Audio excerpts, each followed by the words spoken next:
Good morning. So nice to see all of you. Hope you all had a lovely Pesach, all things considered. Last year, we explored together the establishment of Yom Ha'atzmaut and Yom Yerushalayim and asked if it's permissible to add a new holiday to the Jewish calendar. This morning, I'd like to explore together with you the controversy surrounding the creation of Yom Hashoah.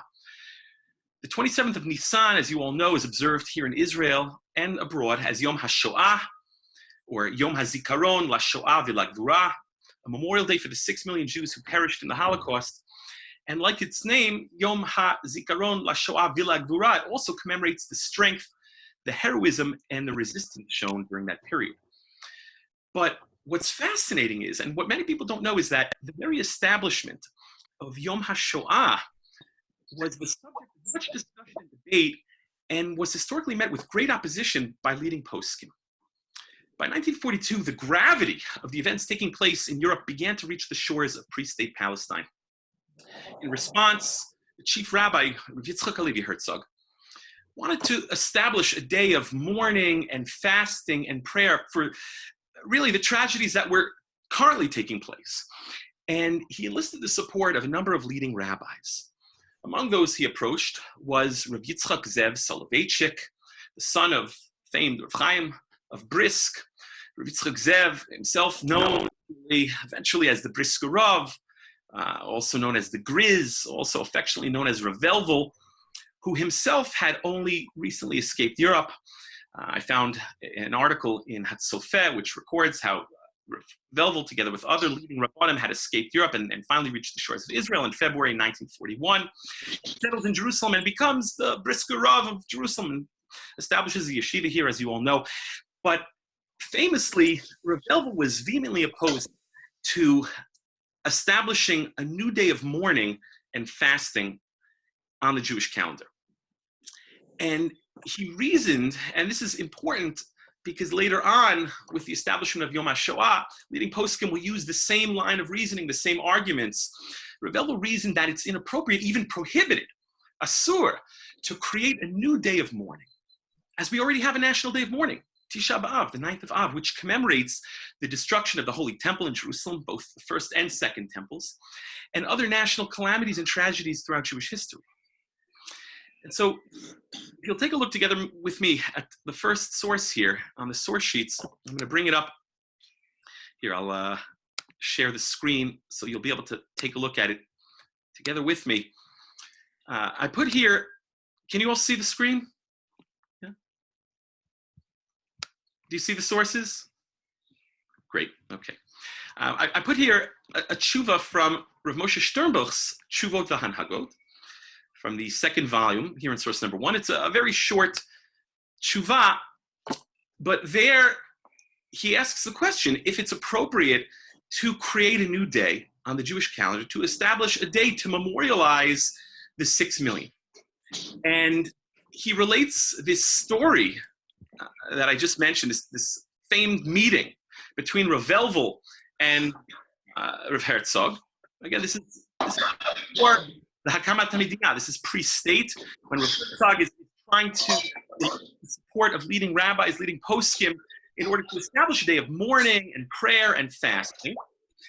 And in his Tshuvot v'Hanhagot, Rav Sternbuch records this fateful meeting between rabbis Herzog and Soloveitchik. And he writes that Rav Velvel was very much against the establishment of a day, and Rav Velvel drew upon a kinah, one of the lamentations that we traditionally recite on the morning of Tisha B'Av, Mi Ten Roshim Mayim, which was written by Rabbi Kalonimus ben Yehuda of Speyer, who lived in the 11th century, and writes this lamentation, this kinah, to memorialize the first crusades of 1096, which decimated the Jewish communities of Worms and Speyer and Mainz, what we call Kilot Shum, Shum standing for Speyer, Vermeisa, and Magenza, Speyer, Worms, and Mainz.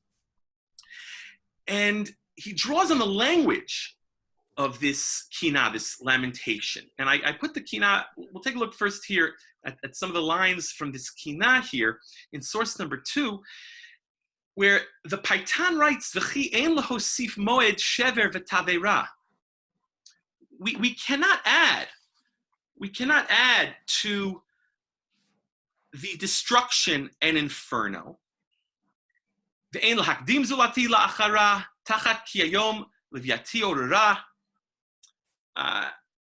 Therefore, I'm going to arouse my grief and lament and wail and cry with bitter soul, ve'espeda, ve'elila, ve'efke b'nefesh mara, ve'anchati kavda miboker ad arev. And my cry, my groaning is going to be heavy from morning until evening. Now, what does he mean when he says we cannot add? We cannot add to the destruction, to the inferno. So Rav Elvel understood that the intent of the Paitan is that it's prohibited to add any more days of mourning to the Jewish calendar. Instead, Tisha B'Av is the day when we mourn all national tragedies and calamities, all awful events that take place throughout Jewish history. Tisha B'Av is the day, and therefore we have no right, argued Rav Elvel, to add additional days of mourning to the Jewish calendar. And in fact, the way he understands this kinah, the Paitan is saying that's why I've chosen to memorialize the events of the first Crusades of 1096, to memorialize the communities of Speyer, Mainz, and Worms, and to memorialize and to remember the destruction. I've chosen this day, Tisha B'Av, because there is no other day. We cannot add any more days. And so here towards the end of the tshuva, I'll highlight the line. Rav Elvel argued, Harei mefurash, therefore it's explicit. De'af shesavlu v'nergu kilot kidoshot b'mitot achzariot. That there were so many holy communities that suffered and were murdered with all sorts of cruel deaths, and they met all sorts of cruel fates. Nevertheless, lo tiknu yemei evel, they did not, meaning historically, the rabbis did not institute additional days of mourning. Ela dachu otam ad Tisha B'Av.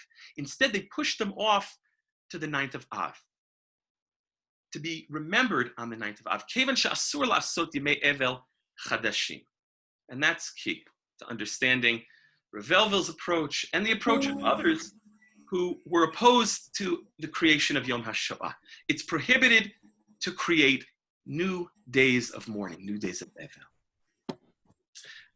Interestingly, Rav Elvel's nephew, Rav Yosef Dov Halevi Soloveitchik, Rav Yashaber, Joseph E. Soloveitchik, leader of Orthodoxy in America in the 20th century, who for many years was at the helm of Yeshiva University, where I studied. Rav Yosef Dov Soloveitchik felt the same way as his uncle Rav Elvel, and it's recorded in Nefesh HaRav of Rav Shechter, Hershel Schechter's book on the Rav, Nefesh HaRav, and other places as well, that Rav Soloveitchik was against the establishment of Yom HaShoah, for he too believed that Tisha B'Av is the day when we are supposed to mourn all of our tragedies, all awful events throughout Jewish history, including the Holocaust. You know, it makes sense, Kedarko B'Kodesh, for those of you who are familiar with Rav Soloveitchik and his thought and his approach and his opinions, you know, Lishitato, Rav Soloveitchik was very conservative and very reluctant to change minhagim, to change Jewish practice, to add new things, to make all sorts of new creations, and to make changes to the liturgy as well. So he was conservative when it came to making any changes to minhag, to custom, unless it wasn't consistent with what he believed the halacha was. But so it makes sense that he was against it. And what's fascinating, just a fascinating footnote to modern Israeli history, in 1977, following his meeting with Rav Soloveitchik in New York, Menachem Begin would seek to move Yom HaShoah to the 9th of Av. I've heard, some have told me that he also discussed this, Begin discussed this with Rav Moshe Feinstein, with Lubavitcher Rebbe, with Rav Yitzchak Hutner. I haven't found a record of that, but what I did find was a JTA, a Jewish Telegraph Association press release describing how Menachem Begin was trying to move Yom HaShoah, which had already been established by 1977, almost 20 years, was trying to move it to Tisha B'Av following his meeting with Rav Soloveitchik. Rav Soloveitchik is mentioned in this little JTA blurb. And it also mentions that he had the support at the time of Rav Goren and Rav Ovadia Yosef, the chief rabbis at the time in 1977. Just a fascinating footnote to modern Israeli history. But other rabbis, too, would voice similar objections to the establishment of Yom HaShoah. And I put here in source number 3 on the source sheets a short tshuva of Rav Moshe Feinstein from the 4th volume of Yoredeya, Igor Moshe Yoredeya, the 4th volume. We don't have to read it together, but for the very same reasons, as we saw already, argues that it's not permissible to create a new day of mourning. As I said, other poskim also voiced similar objections. The Chazon Ish was against establishing a fast day to commemorate the Shoah because he explained that we don't have the authority today to establish fasts. Fast days may only be established by the Nevi'im, by the prophets. Okay, as I mentioned, Rav Herzog initially wanted to create a fasted day, and we'll get into it a little later on this morning that, when Yom HaShoah was being debated and discussed both by the rabbis and... Hi, I'm listening to Bashir on whether or not you can establish Yom HaShoah as a separate day. So everything's okay? If I can ask everyone to just kindly mute there. 11:15, so I'll try to get back to you. What's today, Wednesday? I could ask everyone to just mute their mic. 11:15. All right, thank God everything's okay. So when maybe later in the day, when I finish my shiurim, okay? Love you. Bye. Okay, again, if I could ask everyone to kindly mute their microphones. So, as I just said, the Chazon Ish was against establishing a fast day to commemorate the Shoah because he believed we don't have the authority, we don't have the reshut to establish fast days nowadays. That's something that only the Nevi'im, only the prophets can do.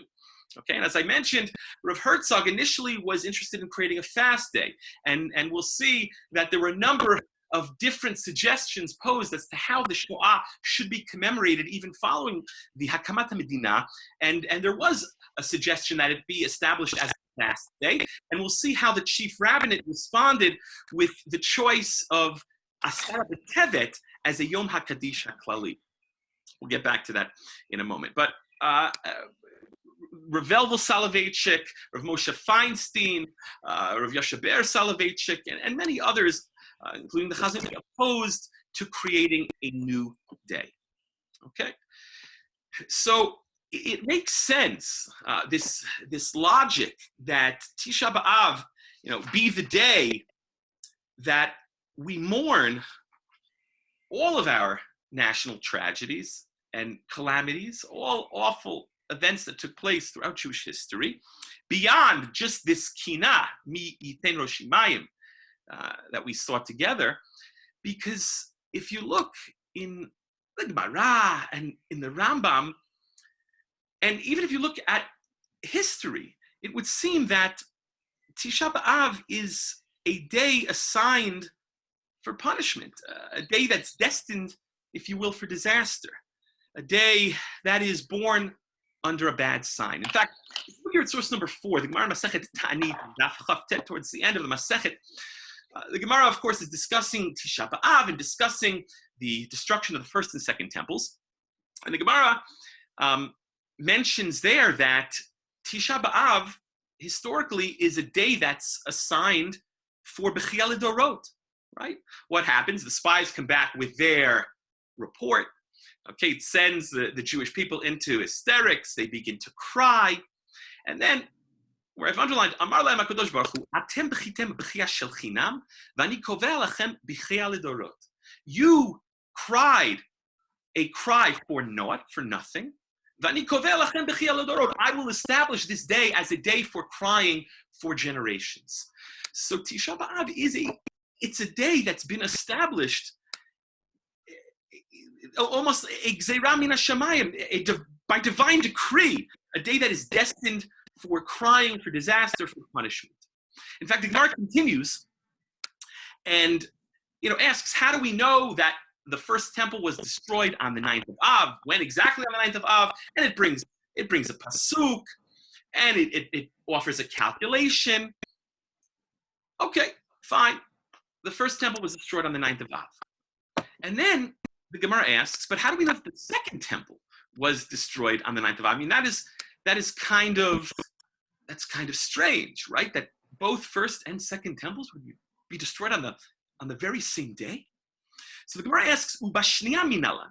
How do we know that the second temple was also destroyed, like the Mishnah tells us? One of the tragic events that took place on the 9th of Av, both the first and second temples were destroyed. So the Gemara asks, Ubashniya minalan, where do we know this? How do we know that the second temple was destroyed on the 9th of Av? And it's interesting, here the Gemara doesn't bring a verse to prove its point, doesn't offer us a calculation. Instead, what the Gemara says is, it's an incredible answer. There is no other day where it could have happened. Ditanya, the Gemara brings a braita, Megalgalin zechut liyom zakai, v'chova liyom chayav. That Hashem, so to speak, he rolls out, he turns about a good thing, a zechut, a merit, on a day of merit. Right? A day of merit is an auspicious day. But v'chova liyom chayav, that HaKadosh Baruch Hu, he makes, hard to translate it literally, but he brings about a debt, so to speak, on an inauspicious day, on a Yom Chayav, that, so to speak, HaKadosh Baruch Hu destroyed the second temple on the 9th of Av, because the 9th of Av is a Yom Chayav. It's a day of punishment. It's a day when Hashem, so to speak, is going to collect his debt. But the way you have to understand the Gemara is, when the Gemara asks, why was the second temple destroyed on the 9th of Av? Or how do we know that the second temple was destroyed on the 9th of Av? The answer is because there is no other day when it could have happened. And you know that in the book of Eicha, Tisha B'Av is referred to as a moed. It's called a assigned day. Okay, it's here. It's verse number 5, Perek Aleph, Pasuk Tet Vav. Kara alai moed, proclaim a day, an assigned time, lishpor bachurai, to literally break my young people, my bachurim. So it's a day that's assigned. Now we know Zechariah, Perek Chet, chapter 8, the prophet describes how Tisha B'Av, together with our other fasts, will be turned for Beit Yisrael, Beit Yehuda, the house of Judah, the house of Israel. They'll be turned into holidays, right? To festive days. Our fasts will be turned into feasts, the prophet Zechariah says. And so there is this idea that Tisha B'Av is a moed. It's a holiday. One day it's going to become a holiday. Okay, it's the birthday of the Mashiach. So there's a lot to say about that. It's called a holiday. That's one reason that's given why we don't say Tachanun on Tisha B'Av. But very simply, what the book of Eicha means, what Yirmiyahu intended, what he calls the 9th of Av a moed, it means that it's an assigned day. Not a good thing. It's a day that's destined for destruction and disaster. And in fact, the Gemara and Daf Chavtet and Ta'anit, here where I've underlined, says that it's a day that has bad luck, right? It's a day that has bad mazel. And therefore, Rav Papa says if there's a Jew that has a court case with a Gentile, he should push it off. Don't have it in the month of Av, because the month of Av has bad luck. Instead, he should try to push it off to Adar, which has good luck. Okay, so you see that Tisha B'Av is a day that's destined for destruction. So it makes sense that it would be the day when we would mourn all of our national calamities. And the Rambam uses such language. He calls it's a yom that's muchan lepuranut, a day that is designated, muchan, that's ready, that's designated for puranut, for punishment, for suffering. And we know throughout Jewish history, many, many tragedies took place on or around Tisha B'Av. So I'll draw your attention to the commentary of the Abravanel, Dan Yitzchak Abravanel, 15th century Spain. He's an important rabbi, and not just a brilliant rabbi who wrote a brilliant perush on the Torah and on the Tanakh, but he was also a statesman. He was a politician. He was a Jewish leader. Okay, we'll come back to that point in a moment. But that's not so well known that he was a Jewish leader, and he actually liaison between the Jewish community and the king and queen at the time. But this is a comment of the Abravanel to Sefer Yirmiyahu, where in Perek Bet, Pasuk Chav Daled, Yirmiyahu he says the following. Pere limud midbar be'avat nafsha shafar ruach ta'avata mi yeshivena. And really the second half of the pasuk is what informs our conversation this morning, or is important to our discussion. Kol mevaksheha lo yafu bechodsha yimtzauna. What does it mean? Kol mevaksheha lo yafu bechodsha yimtzauna. So he's describing the destruction, and for the Abravanel, he's describing this day of Tisha B'Av. All who seek her would not weary themselves, for in her month they will find her. B'chodsha yimtzau, it's a reference to the month of Av, and for the Abravanel, a reference to the 9th of Av. And the Abravanel says something incredible. Take a look where I've underlined. This is an incredible passage in the Abravanel. Here it's the following. What does it mean that all her pursuers won't weary in this month? They're going to find her this day that's designated for pain and destruction. He writes, "V'hazman hamuchan litzarotav hu hachodesh hakavua lerato chodesh av." This month that is designated for pain is this month that's been established for evil. That is Chodesh Av. And that's what the prophet Yirmiyahu means when he says that in her month they will find her, or in the month they will find her. Halo tireh. Don't you see?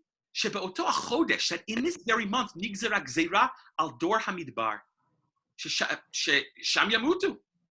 That, as we mentioned already, the generation in the wilderness was decreed that in this month they would die. They had to, the Gemara says, they had to dig their own graves and lie in their graves. Okay, it was established following the sin of the spies as a day of punishment, as a day of bechia ledorot, a day of crime. V'leil Tisha B'Av haya bo bayom nechrav bayit rishon bo bayom nechrav bayit sheni bo bayom. And on that very day, bo bayom, the day of the 9th of Av, both the first and second temples were destroyed, as we said.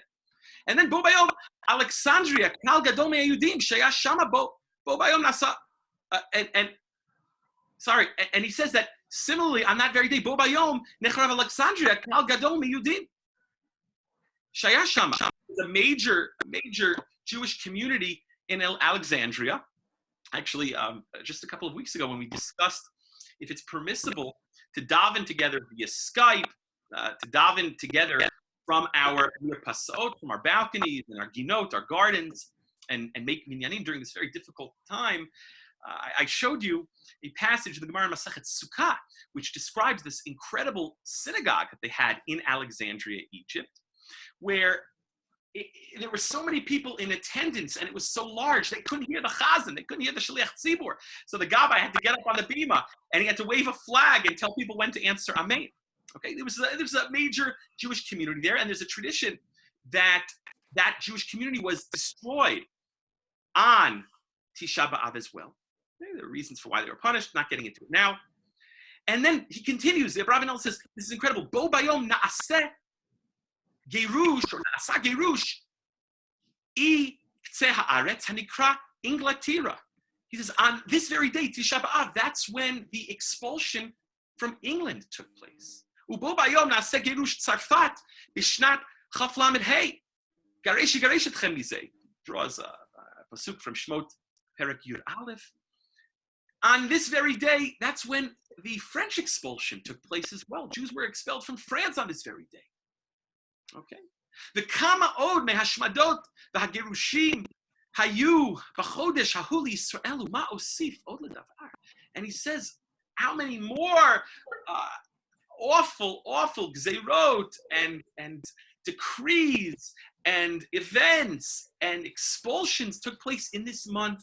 And what can we add? Vihine, and this is very important because now he's relating to what's taking place in his day.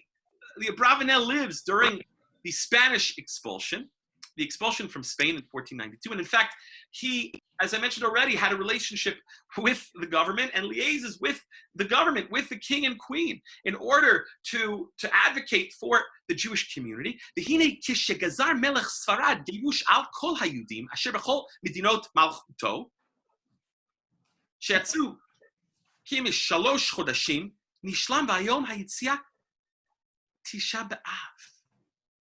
When the king of Spain decreed that in 3 months all the Jews in his entire kingdom would have to be expelled, he didn't realize, but the day that it fell out on, the Abravanel says, was Tisha B'Av.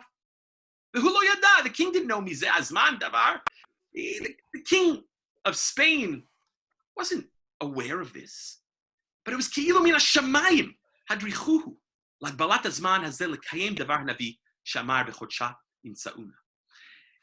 It was as if it was from heaven that he was guided to punish the Jewish people on this very day, to fulfill what the Navi Yirmiyahu said, that they are going to find.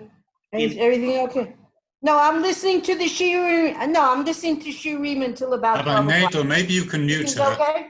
I'm trying to find who it is. I just sent it to you. Just put mute on everybody. Yes, I'm trying. Mute everybody.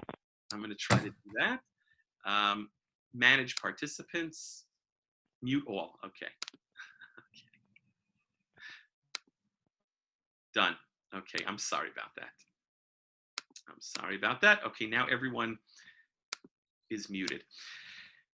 So, it's debated among scholars whether the expulsion from Spain actually took place on Tisha B'Av, or if it was an extension and it was the very, very last day, if it was on or around the 9th of Av. The truth is, the historicity is less important. It doesn't really matter if it happened in Av, on Tisha B'Av, close to Tisha B'Av.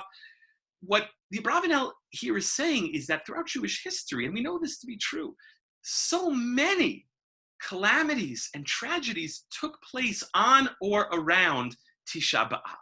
Okay, and so whether the last day that the Jews had to leave Spain, the last ship that left was on the 9th or close to the 9th, or it was, again, I'll leave that to the scholars to debate. There's been a lot written on it. A lot of ink has been spilled on that topic, but we know, and we're familiar, that throughout Jewish history there were other events that took place as well. World War I broke out on the 9th of Av.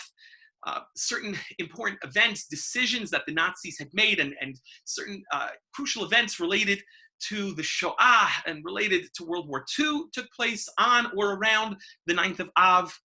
Initially, when the Israeli government had made the decision to withdraw from the Gaza Strip, from Gush Katif, that initially, supposedly was a coincidence. They didn't think, but they just picked a date on the secular calendar, and supposedly that was originally supposed to be on Tisha B'Av, and then they looked at it and said, oops. So we know that there are a lot of painful events that took place on Tisha B'Av. But beyond that, you all know that Tisha B'Av is the day when we mourn awful tragedies that took place throughout Jewish history beyond the events that took place on or around the 9th of Av. If you take a look in the keynote that we recite, most of them have nothing to do with the first and second temples. The keynote that we recite on Tisha B'Av morning are talking about the Crusades, they're talking about pogroms, they're talking about attacks, they're talking about all sorts of awful events throughout Jewish history. Because again, Tisha B'Av is the day when we mourn all of our national tragedies and calamities. It's a day that's, in the language of the Rambam, Muchan Lipuranut. And so it makes sense that we mourn all these awful events on the 9th of Av. In addition, it allows us to relate to the pain and the tragedy of the destruction of the Holy Temple. Second temple was destroyed 2,000 years ago. Very difficult for me to relate to something that I never saw, something that I never experienced, even though we daven 3 times a day about the Beit HaMikdash, but very difficult for me to miss something that I never experienced, something that I never saw with my own eyes.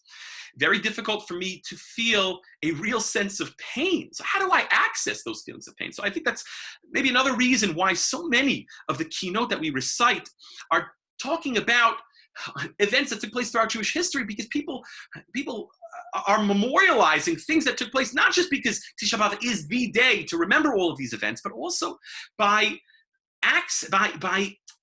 relating to something that took place, a contemporary event, a tragedy that I can relate to, that I saw, something that happened not so long ago. So then I can access the feelings of pain for the destruction of the Holy Temple, for the Churban, the feelings of pain that are necessary to feel on the 9th of Av.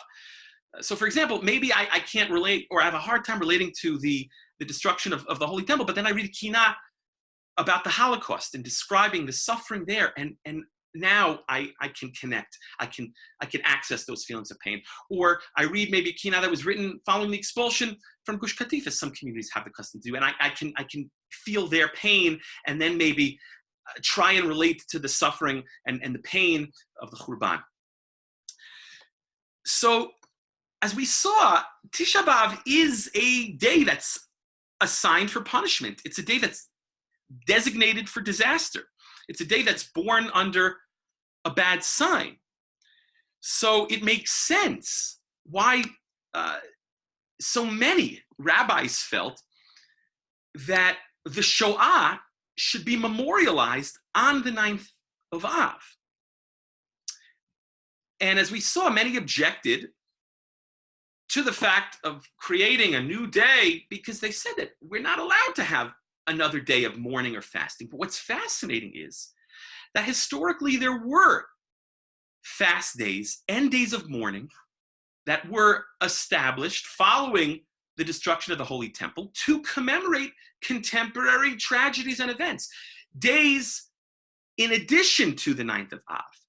So establishing a day of mourning and fasting in addition to the 9th of Av is not without precedent. If you take a look here at source number 11, okay, this is the Shulchan Aruch, where he's discussing fast, he's discussing Tisha B'Av and fast, etc.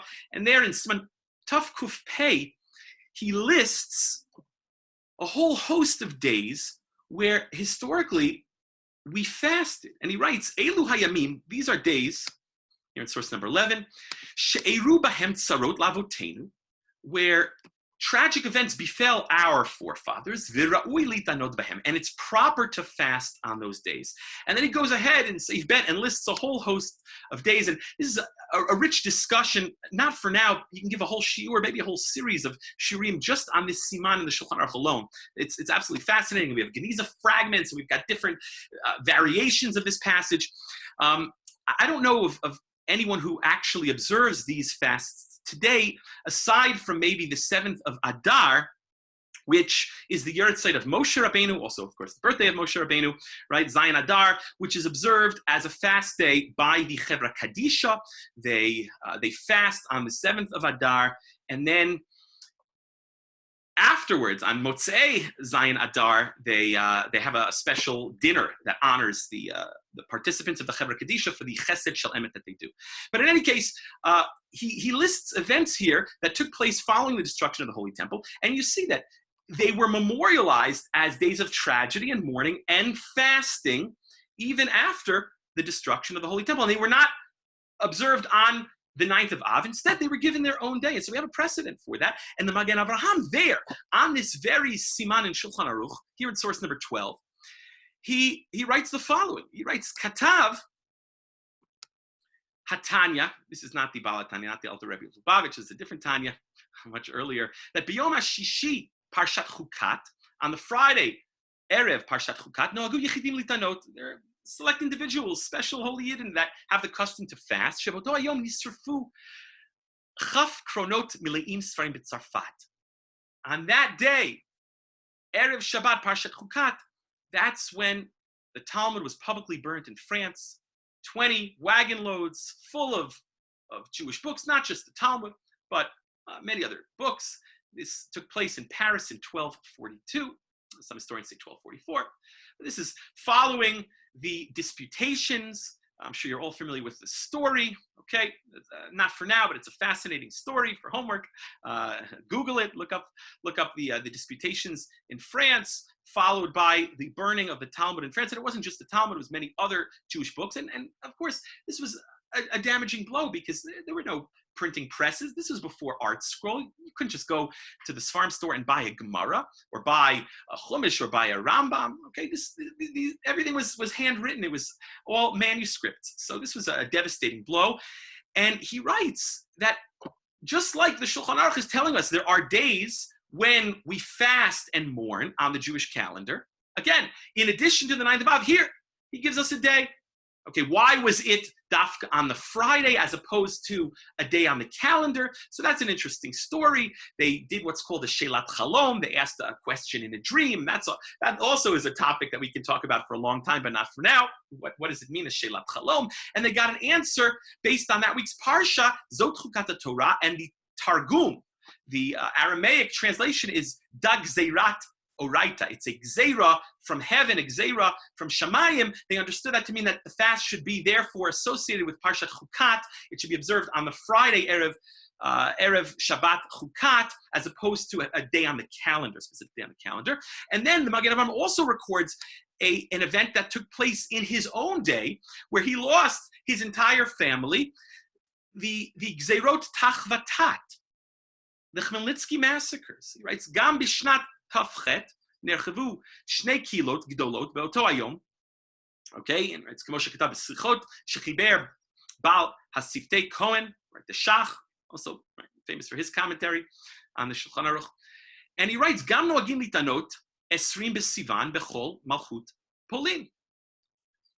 Because of the Chmielnitsky massacres, the rabbis not just wrote a slicha, but the rabbis also instituted a fast day to be observed on the 20th of Sivan. So here, another example of a day that was created, if you will, to mourn a specific historical tragedy. Now, that could have been mourned on Tisha B'Av. They could have said, let's just, the Chmielnitsky massacres, they're so awful, let's write a kina and mourn this tragedy on the 9th of Av. But instead, they decided to establish a day on the 20th of Sivan, giving it its own day. Interesting. And here in the Shari Tshuva, we don't have time, but in source number 13, the Shari Tshuva also describes days that were instituted, again, outside of the 9th of Av. So you have a precedent for this already. In response to all of this opposition, Rav Herzog drew on these days where he argues there is a precedent of establishing a day of fasting and mourning. And you see, they got rabbinic approval. They got the geshpanka from the leading rabbanim at the time. And what's fascinating is the community of Worms and Mainz, which is the very source for the opposition, right? That kina that we saw, Mitein Roshimayim, right? That Rav Elvel drew on, the very communities of Worms and Mainz, Rav Herzog said, they observed a fast day to commemorate the destruction of their communities during the Crusades. Okay? So the very source of the opposition, we have evidence that they established a day of fasting and mourning. Interesting. And so he writes here in his Heichal Yitzchak, in source number 14, Rav Herzog writes that it's permissible, it's important, and he actually gives an interesting analysis of that kina. Okay, I'll just, for the sake of time, I'll just summarize what he says. We don't have to read it inside. But Rav Herzog, he has an interesting take on that kina. He says, you know what that kina is talking about? Here, we'll just pull that back up here. Miyitain Roshimayim, when Rabbi Kalonimus ben Yehuda of Speyer writes, V'chi ein lahu sif moed shever v'tevera. We can't add a day of destruction and burning and flame and fire.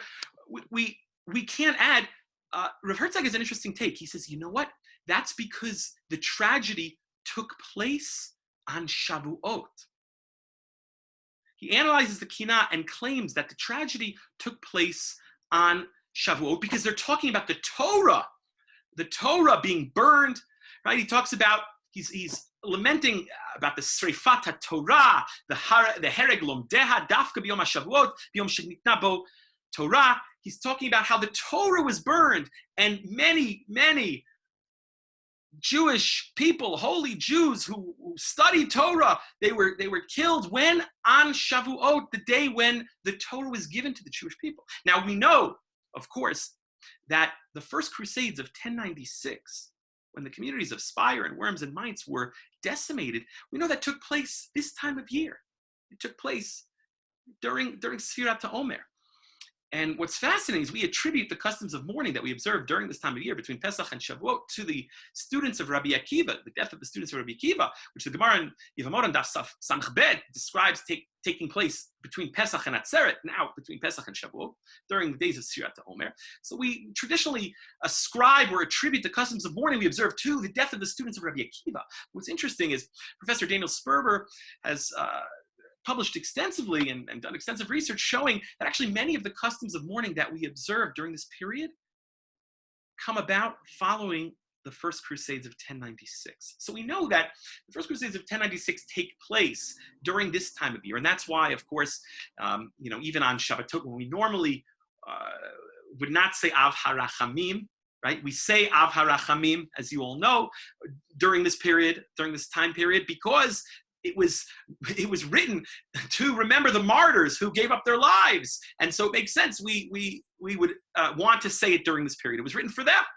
So what Rav Herzog claims is that this kinah is describing is a tragedy that took place on Shavuot, when the Torah was burned, along with those who learned the Torah, and it took place on the day that the Torah was given to the Jewish people, meaning on the holiday of Shavuot, and that is why you cannot add a day. Not that you cannot add a day of mourning to the Jewish calendar. Rav Herzog says, of course you can. You can have a day in addition to Tisha B'Av, and he cites precedent. He gives examples of days that were instituted aside from Tisha B'Av or in addition to Tisha B'Av. But what he's saying is the Paitan means, the intent of the Paitan when he says you can't add a day, it's talking about you can't mourn on Shavuot. We don't mourn on Shavuot, and that is why, Rav Herzog explains, the Paitan is saying, I've chosen Tisha B'Av. That is why the Paitan chooses to mourn on Tisha B'Av instead. Not because there is no other day to mourn, but rather because we cannot mourn on Shavuot, because Shavuot is a festival. Anyway, a very interesting analysis by Rav Herzog in his tshuva here. And then, as I mentioned, he cites precedent to show how there were historically days of mourning instituted throughout Jewish history. Okay? What's interesting is that this debate wasn't merely just a halachic debate, but there was also a political debate that was raging in the Knesset.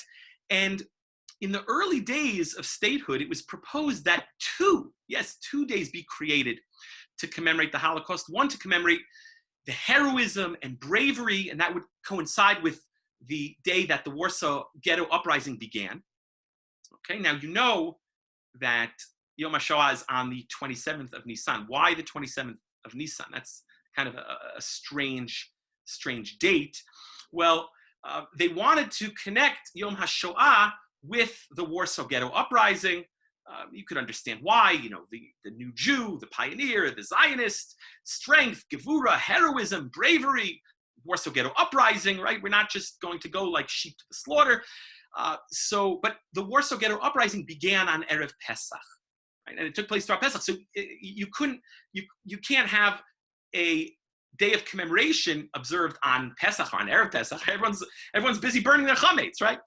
So instead they made sort of a compromise, and they made it 6 days after Pesach, which was also 1 week before Yom HaZikaron. Okay, but initially in the early days of statehood, it was proposed that 2 days be created: one to commemorate the heroism, to coincide with the Warsaw Ghetto Uprising, and one to mourn the tragic events, and that would be observed on the 9th of Av. In attempt to reach a compromise between the secular government and the religious community, and in hope of appeasing some of the opposition, the rabbis that were opposed to the creation of Yom HaShoah, so the chief rabbinate established Asara B'Tevet as Yom HaKadish HaKlali, a day for reciting Kaddish, literally a day of general Kaddish.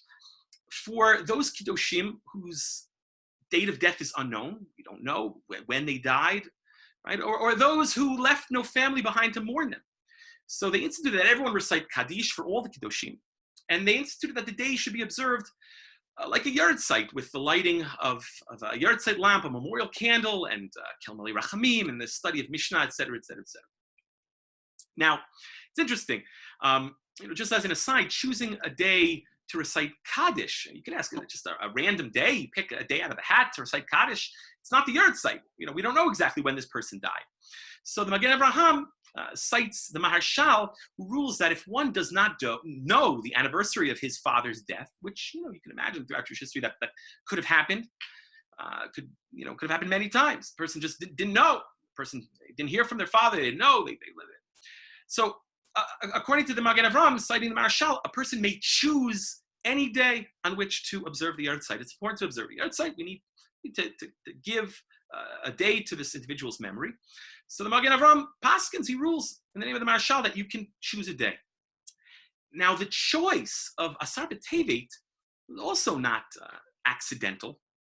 By choosing Asar B'Tevet, which of course commemorates Nebuchadnezzar, sieged Yerushalayim in 589 BCE, and it's one of the 4 fasts established by Chazal to mourn the destruction of the Holy Temple.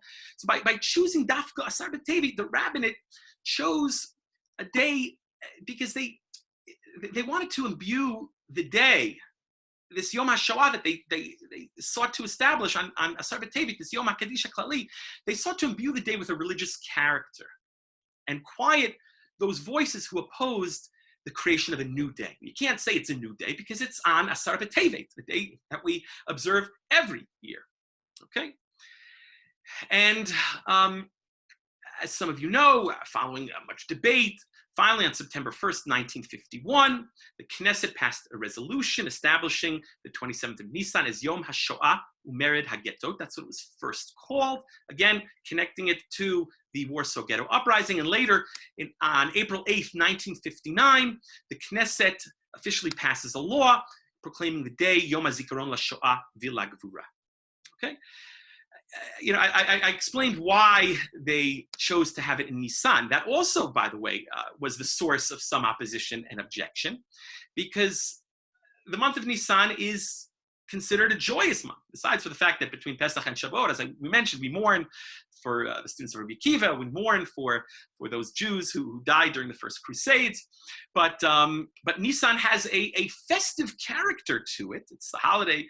The holiday of Pesach is found in Nisan, but we don't say, for instance, Tachanun the entire month of Nisan, right? We don't offer eulogies, hespedim. So there are customs of mourning that are not observed during Nisan, because Nisan has a festive character to it. So some opposed the choice of Yom HaShoah in Nisan. Some opposed what they deemed as secular commemorations, like the siren or moments of silence they felt are not Jewish. I published on the siren and moments of silence and taught, I think, probably a class or two at the OU Center where I've mentioned why I feel sirens and moments of silence are very Jewish. But with time, Yom HaShoah becomes accepted. What's interesting is, aside from the Tzibur HaTzioni Adati, the religious Zionist community, and I don't even know if it's completely observed by the entire religious Zionist community, but aside from maybe one sector of the community, I don't know really anyone that observes Yom HaKaddish HaKlali. We mention it in our shul every year. We talk about it. I see articles in the Makori Show, and I know there's always something in the Torah Tidbits and at the OU Center about Yom HaKaddish HaKlali, of course. But beyond the religious Zionist community, I don't know if Yom HaKaddish HaKlali ever really caught on, so to speak. But with time, Yom HaShoah becomes accepted by most of Israeli society, and today is widely observed, even in the more Haredi community. This year, because of the situation, we could not observe Yom HaShoah together physically, but there were so many commemorations on the internet, on social media, so many articles, so many speeches and testimonies and videos.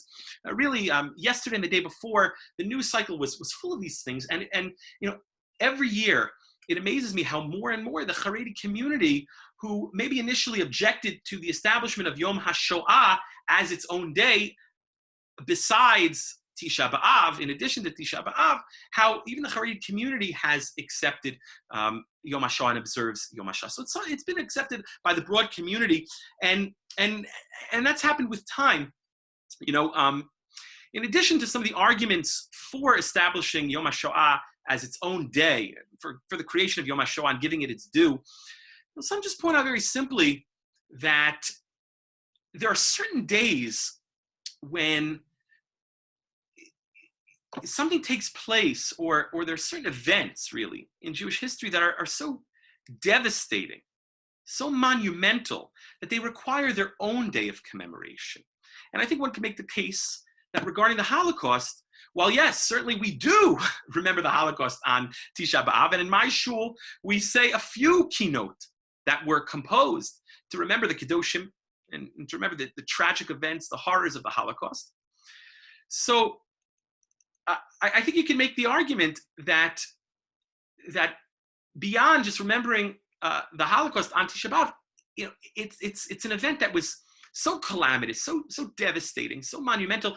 It deserves its own day of commemoration. And I think there are days like that, and that you could argue maybe if we would mourn them only on Tisha B'Av, they would sort of not get their due. It would lose something. That we need a day maybe to focus solely on that event. And what's interesting, I found in his Kuntris HaHaruga Alecha, if you could see it, I'm holding it up to the screen here.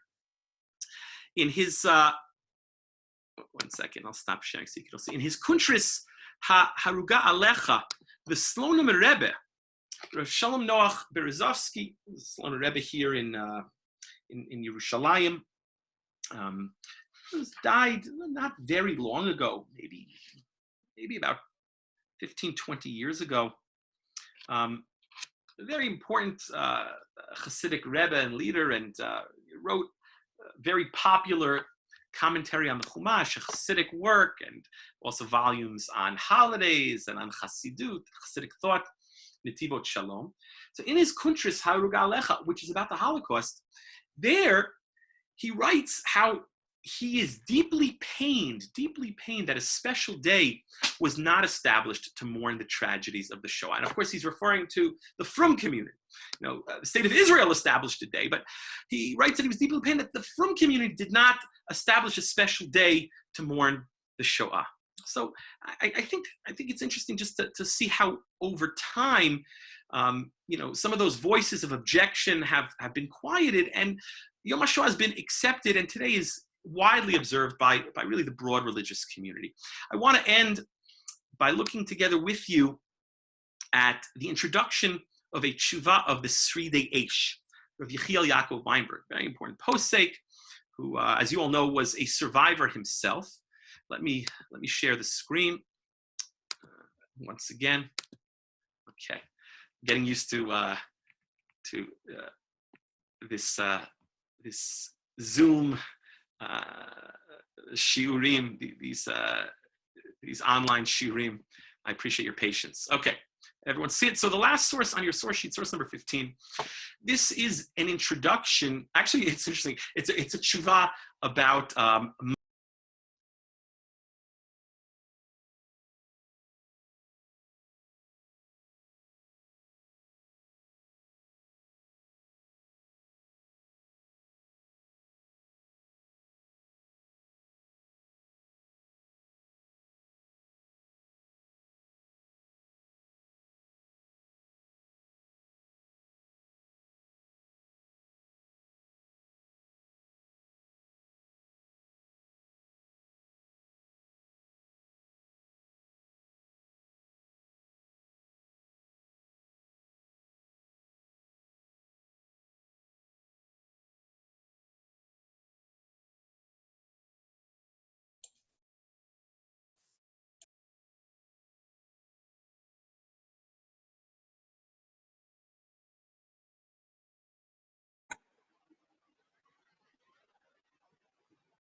Because you're only doesn't go ahead. It doesn't matter what you touch. It only does your own. If you're going to be on mute, it doesn't matter because he's on mute. Right? I'm asking you.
What is happening?